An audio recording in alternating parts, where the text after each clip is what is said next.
نحمدہ و نصلی علی رسول الکریم اما بعد فاعوذ باللہ من الشیطان الرجیم بسم اللہ الرحمن الرحیم۔ محترم بزرگوں اور دوستو، عزیز بھائیو، انشاءاللہ آج کی مجلس میں آپ حضرات کے سامنے جنات سے حفاظت کا ایک بہت ہی مجرب وظیفہ بیان کیا جائے گا، لیکن اس سے پہلے آپ حضرات تھوڑی تفصیل سمجھ لیں کہ یہ جو جنات ہوتے ہیں، شریر جنات، یہ کن لوگوں کو تنگ کرتے ہیں؟ جنات ہر آدمی کو تنگ نہیں کرتے، کچھ لوگ ایسے ہیں جن کو یہ تنگ کرتے ہیں۔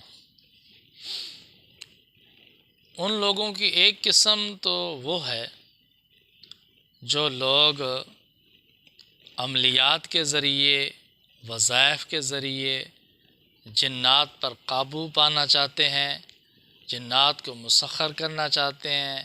جنات کو اپنا تابع بنانا چاہتے ہیں۔ اگر وہ عمل مکمل نہیں کر سکتے یا وہ تجربہ کار نہیں ہوتے، عمل ان کا الٹ ہو جاتا ہے، جس کی وجہ سے پھر جنات اس کے پیچھے پڑ جاتے ہیں اور اس آدمی کو پریشان کرتے ہیں، نقصان پہنچانے کی کوشش کرتے ہیں۔ تو اس لیے پہلی بات تو یہ ہے کہ جنات کو تابع کرنے کی کیا ضرورت ہے؟ اللہ تعالیٰ نے ان کو آزاد پیدا فرمایا ہے، ان کو تابع کرنا، غلام بنا کر رکھنا، یہ تو ان پر ظلم ہے، زیادتی ہے، شریعت نے اجازت نہیں دی کہ آپ عملیات کے ذریعے، وظائف کے ذریعے ان کو اپنا غلام بنا کر رکھیں، تابع بنا کر رکھیں، مسخر کر کے رکھیں، یہ جائز نہیں ہے۔ اور جو لوگ اس عمل میں کامیاب نہیں ہوتے، پھر وہ اس سے سخت رد عمل کرتے ہیں، سخت کارروائی کرتے ہیں اور ان لوگوں کو اذیت پہنچانے کی کوشش کرتے ہیں۔ دوسرے وہ لوگ ہوتے ہیں جن کو جنات تکلیف پہنچانے کی کوشش کرتے ہیں کہ جن لوگوں کے ہاتھوں غیر شعوری طور پر جنات کو، ان کے بچوں کو، ان کے گھر والوں کو نقصان پہنچ جاتا ہے، حتیٰ کہ نقصان پہنچانے والے کو خبر بھی نہیں ہوتی، پتہ بھی نہیں ہوتا کہ میرے ہاتھ سے نقصان پہنچ گیا ہے، لیکن جب نقصان پہنچ جاتا ہے تو پھر وہ انتقامی کارروائی کرتے ہیں۔ جس آدمی کے ہاتھوں نقصان پہنچا ہے اس کو پھر اذیت دینے کی کوشش کرتے ہیں، پریشان کرتے ہیں۔ اور تیسرے قسم کے لوگ وہ ایسے لوگ ہوتے ہیں جن کو جنات پریشان کرتے ہیں کہ عامل قسم کے جو لوگ آتے ہیں، اپنے عملیات کے ذریعے، جادو کے ذریعے، وظائف کے ذریعے وہ جنات کی ڈیوٹیاں لگاتے ہیں کہ فلاں آدمی کو جا کر پریشان کرو، اس کو تکلیف دو۔ تو عامل لوگوں کے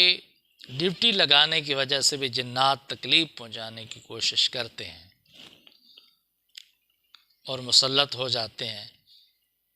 کیونکہ وہ مجبور ہوتے ہیں کہ عامل نے ڈیوٹی لگائی ہوئی ہوتی ہے۔ اسی طرح اور بھی کچھ لوگ ہوتے ہیں جن کو جنات پریشان کرنے کی کوشش کرتے ہیں، ان میں زیادہ تر عورتیں متاثر ہوتی ہیں۔ بعض اوقات جنات عورتوں پر مسلط ہو جاتے ہیں، قسم و قسم کے بہانے بنا کر بعض اوقات خوبصورت عورتوں پر مسلط ہو جاتے ہیں کہ ہم کو ان سے محبت ہے، اگرچہ وہ اس وقت تکلیف نہیں پہنچا رہے ہوتے، لیکن اگر ان کو ہٹانے کی کوشش کی جائے، مزاحمت کی جائے، تو پھر وہ تکلیف پہنچانے کی کوشش کرتے ہیں، مقابلہ کرتے ہیں۔ تو مختلف انداز سے ان مختلف قسم کے لوگوں کو جنات پریشان کرنے کی کوشش کرتے ہیں، اذیت دینے کی کوشش کرتے ہیں، لیکن الحمدللہ میں نے اپنے بہت سارے اکابرین سے یہ وظیفہ سنا ہے، بہت سارے مشائخ اعظام، بزرگان دین سے منقول ہے، اور الحمدللہ میں نے بھی بہت سارے مشائخ اور بزرگوں سے یہ مجرب وظیفہ سنا ہے کہ جو شخص بھی روزانہ صبح و شام یہ وظیفہ پڑھتا رہے، جنات شیاطین اس کا کچھ بھی نہیں بگاڑ سکتے، کوئی تکلیف نہیں پہنچا سکتے۔ اللہ تعالیٰ اس کی قدرتی طور پر حفاظت فرماتے ہیں۔ بہت ہی آسان وظیفہ ہے، آپ اس کو یاد رکھیں کہ سورۃ فاتحہ، آیت الکرسی اور چاروں قل، یعنی سورۃ کافرون، سورۃ اخلاص، سورۃ فلق، سورۃ الناس، یہ 4 صورتیں،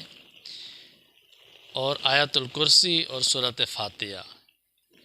یہ 3 مرتبہ پڑھنی ہے سب، اور ان کے اول 3 مرتبہ درود شریف پڑھنا ہے، ان کے آخر میں 3 مرتبہ درود شریف پڑھنا ہے۔ آدمی یہ صورتیں پڑھ کر، درود شریف پڑھ کر، اپنے ہاتھوں پہ دم کر کے اپنے جسم کے اوپر پھیر لے، اپنے اوپر دم کر لے، پانی پر دم کر کے اسے پی لے، یا کسی کو شکایت ہو یا گھر میں کوئی اس قسم کا مریض ہو تو پانی پر دم کر کے اسے پلا دے، تو الحمدللہ یہ کوئی 10-20 آدمیوں پر مجرب نہیں ہے،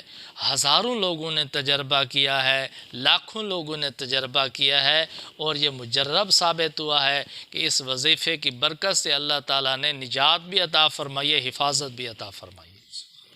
ہر مسلمان کر سکتا ہے، بہت ہی آسان ہے، ان صورتوں کو یاد کر لے، اول آخر درود شریف 3 مرتبہ پڑھ کر